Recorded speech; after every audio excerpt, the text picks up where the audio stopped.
ये जो previous year question है दोस्तों ध्यान दीजिएगा कि जो टोटल 53 सीटों का पेपर हुआ था 2024 में, उन सभी क्वेश्चनों को मैं लेके आ चुका हूं और आप पहले ही मैंने लगभग 20 सीटों का क्वेश्चन मैं करवा चुका हूं जो कि मेरे प्लेलिस्ट में पड़ा हुआ है और ये तीसरा शिफ्ट है और ऐसे करके मैं लगभग 5 शिफ्टों में पूरा, ठीक है, जीके जीएस खत्म कर दूंगा एग्जाम से पहले। तो चलिए शुरू करते हैं और देखते हैं क्या पहला क्वेश्चन क्या कह रहा है। ध्यान दीजिएगा, पहला क्वेश्चन कह रहा है भारतीय खिलाड़ी ज्वाला गुट्टा द्वारा निम्नलिखित में से कौन सा खेल खेला जाता है। ज्वाला गुट्टा कौन सा खेल से संबंधित है दोस्तों? तो करेक्ट आंसर हो जाएगा बैडमिंटन। बैडमिंटन। ध्यान दीजिएगा, जब कोई व्यक्ति बिना कोई दूसरी नौकरी ढूंढे एक नौकरी छोड़ देता है या फिर इच्छा से या अनिच्छा से, उसे क्या कहते हैं? ध्यान दीजिए, मौसमी बेरोजगारी, प्रच्छन्न बेरोजगारी, घर्षणात्मक बेरोजगारी या फिर चक्री बेरोजगारी। तो जब एक नौकरी ढूंढे हम नौकरी छोड़ देते हैं उसे बोलते हैं क्या बाबू? घर्षणात्मक बेरोजगारी। ऑप्शन नंबर तीसरा इसका बिल्कुल सही होगा। प्रच्छन्न बेरोजगारी क्या होता है? एग्जाम में बहुत ज्यादा पूछे वाला क्वेश्चन है ये। प्रच्छन्न बेरोजगारी हमेशा आता है। ये क्या होता है दोस्तों प्रच्छन्न बेरोजगारी? तो जब काम सीमित हो और व्यक्तियों की संख्या बहुत ज्यादा हो उसे बोलते हैं प्रच्छन्न बेरोजगारी। नेक्स्ट क्वेश्चन, ठीक है। तो बात करेंगे, अगर देखेंगे कि साक्षरता जो दर था वो 1981 के जनगणना के समय, ठीक है, असम का जनगणना नहीं हुआ था, ठीक है। यहां पर देखिएगा, जनगणना की बात करेंगे तो सबसे पहले 1872 में किसके कार्यकाल में? लॉर्ड मेयो के कार्यकाल में ये जनगणना शुरू किया गया था। लेकिन ये नियमित जनगणना नहीं था, ये हर साल जनगणना होता था। लेकिन देखेंगे नियमित जनगणना तो 1881 में लॉर्ड रिपन, किसके दोस्तों? रिपन के कार्यकाल में नियमित जनगणना हुआ था। लेकिन 1981 के जनगणना में ध्यान दीजिए असम शामिल नहीं था। मेजर ध्यानचंद के खेल में एक जाना माना नाम है, कौन सा खेल? ध्यान दीजिए हॉकी। मेजर ध्यानचंद की बात करेंगे अगर तो इन्होंने दोस्तों 1928 में, 1932 में और 1936 में, ठीक है, ये 3 बार, ठीक है ना, 3 बार ओलंपिक स्वर्ण पदक जीत के लाए थे। कौन? मेजर ध्यानचंद, ठीक है। और इनके 29 अगस्त के जन्मदिन पर हम क्या मनाते हैं? खेल दिवस मनाते हैं। नेक्स्ट देखते हैं क्या कह रहा है कि लाहो नृत्य शैली का संबंध निम्नलिखित में से किस राज्य से है? लाहो नृत्य का संबंध, लाहो काफी इंपॉर्टेंट दोस्तों। तो लाहो जो है वो खासी जनजाति, कौन दोस्तों? खासी जनजाति जो है वो अप्रैल के महीने में मनाती हैं। कहां से? किस राज्य में? मेघालय। यानी लाहो जो नृत्य है वो कहां मनाया जाता है? तो मेघालय मनाया जाता है, ठीक है दोस्तों। ये चीजें मेघालय की बात करेंगे तो ये आपका 1972 में, क्या दोस्तों? 1972 में, ठीक है, असम से, किससे दोस्तों? असम राज्य से टूटकर, ठीक है, असम राज्य के 2 जिलों को तोड़कर यह मेघालय राज्य बनाया गया था। चलिए नेक्स्ट देखते हैं, भारतीय संविधान का निम्नलिखित में से कौन सा अनुच्छेद भारत के चुनाव आयोग से संबंधित है? भारत के चुनाव आयोग से संबंधित है। बहुत प्यारा सा क्वेश्चन, ध्यान दीजिएगा। चुनाव आयोग की बात करेंगे तो इसकी स्थापना कब हुआ था दोस्तों? निर्वाचन आयोग की स्थापना कब की गई थी? तो 25 जनवरी 1950 को किया गया था।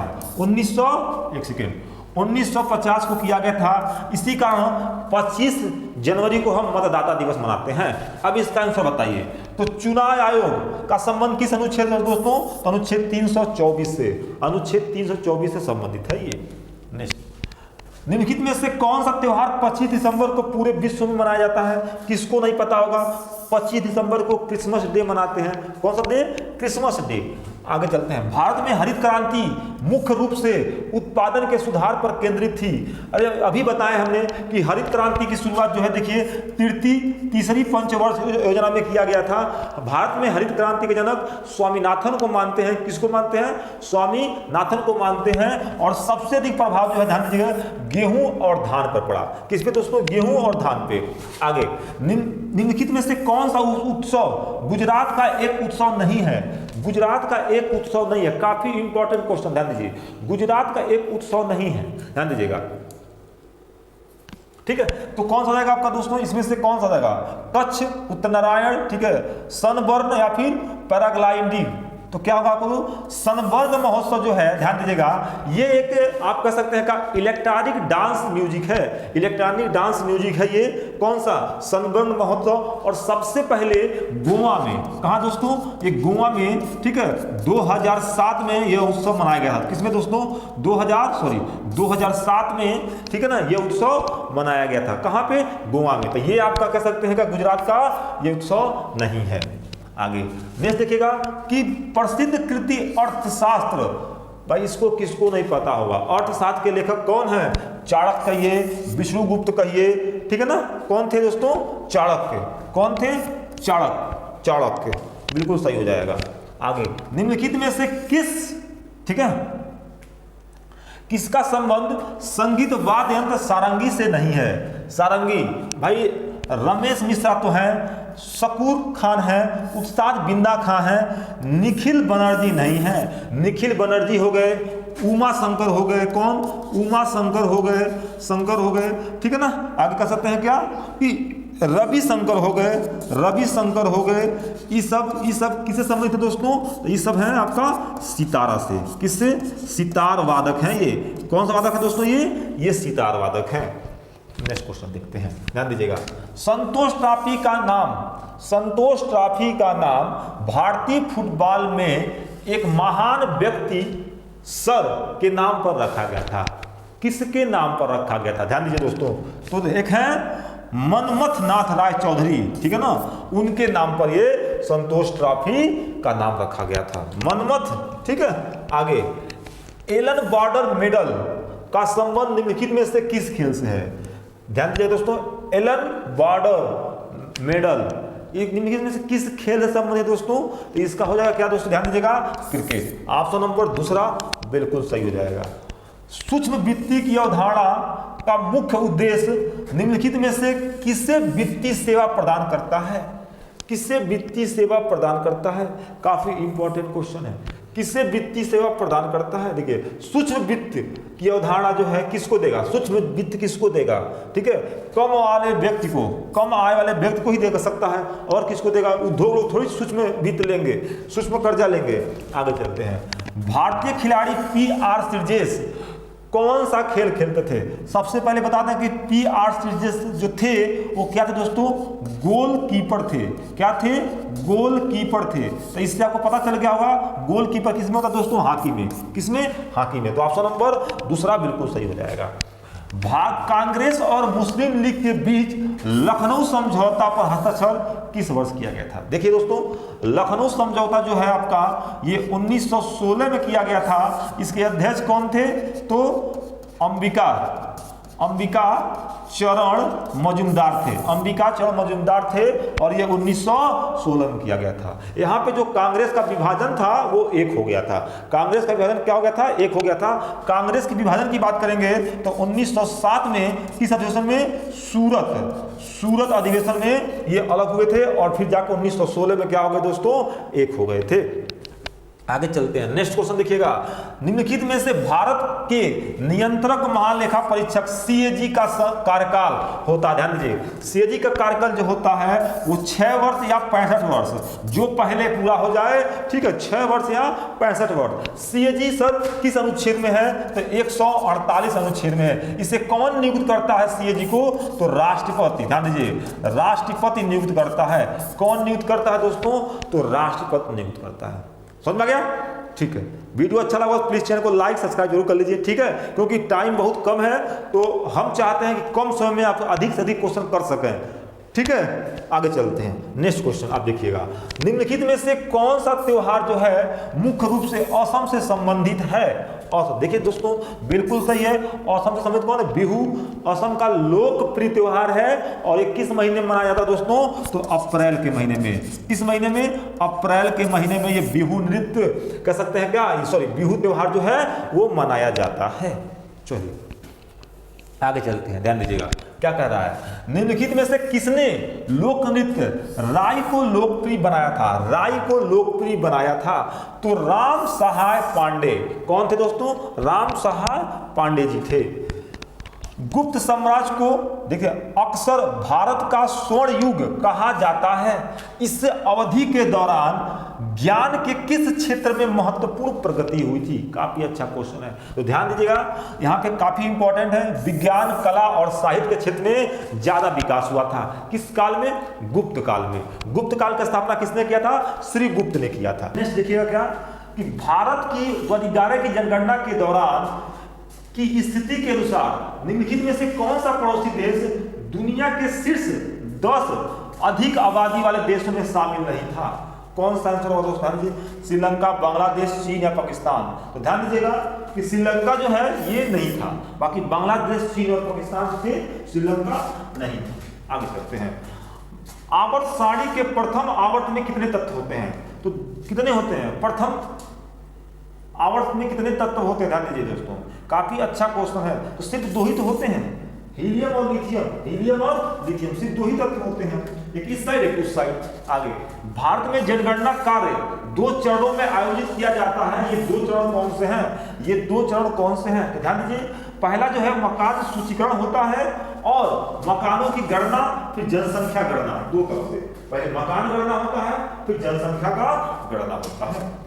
नेक्स्ट देखिएगा, भारतीय संविधान के अनुच्छेद 32 के अनुसार संवैधानिक उपचारों का अधिकार के प्रवर्तन के लिए है। ध्यान दीजिए, तो क्या है बात दोस्तों? ध्यान दीजिएगा कि अगर देखिएगा अनुच्छेद जो है 32 में सर्वोच्च न्यायालय को अधिकार है और अनुच्छेद ध्यान दीजिएगा 226 में, ठीक है, उच्च न्यायालय 226 में जिसको दोस्तों उच्च न्यायालय को अधिकार है कि वो मौलिक अधिकार का हनन होने पे, मौलिक अधिकार के हनन होने पे आप सीधे जा सकते हैं। ठीक है, उच्च न्यायालय में जाएंगे तो 226 के तहत और उच्चतम न्यायालय में जाएंगे तो अनुच्छेद 32 के तहत। आगे चलते हैं, नेक्स्ट क्वेश्चन देखिएगा। राजस्थान के भील समुदायों का एक आदिवासी नृत्य है, कौन सा? भाई राजस्थान में कौन सा नृत्य होता है दोस्तों? घूमर। गरबा कहाँ है आपका? गुजरात का। कहाँ है दोस्तों? ये है गुजरात। कहाँ का दोस्तों? गुजरात का। वही रासलीला जो है वो यूपी का है और बिहू कहाँ का है दोस्तों? ये है आपका असम का। कहाँ का दोस्तों? ये है असम का। नेक्स्ट क्वेश्चन देखिएगा, कार्तिकेय मुरली क्या कह रहे हैं दोस्तों? कार्तिकेय मुरली का संबंध निम्नलिखित में से किस खेल से है? कार्तिकेय मुरली, तो ध्यान दीजिए ये जो है शतरंज से संबंधित है। किससे दोस्तों? शतरंज से। आगे चलते हैं, भारत में सातवाहन वंश का संस्थापक कौन है? भाई कौन है सातवाहन वंश का संस्थापक? सिमुक। कौन दोस्तों? सिमुक है। आगे, निम्नलिखित में से किस कथक, ठीक है ना, नृत्य कलाकार को वर्ष 1986 में पद्म विभूषण से सम्मानित किया गया था? यानी कथक नृत्य कलाकार को पद्म विभूषण 1986 में जो दिया गया था वो कौन थे? ध्यान दीजिए, तो पंडित बिरजू महाराज, पंडित बिरजू महाराज थे। आगे चलते हैं, भारत में अस्थायी बंदोबस्त की नीति शुरू की गई थी। ध्यान दीजिए, अस्थायी बंदोबस्त किसने लाया था दोस्तों? लॉर्ड कॉर्नवालिस ने। कब लाया था?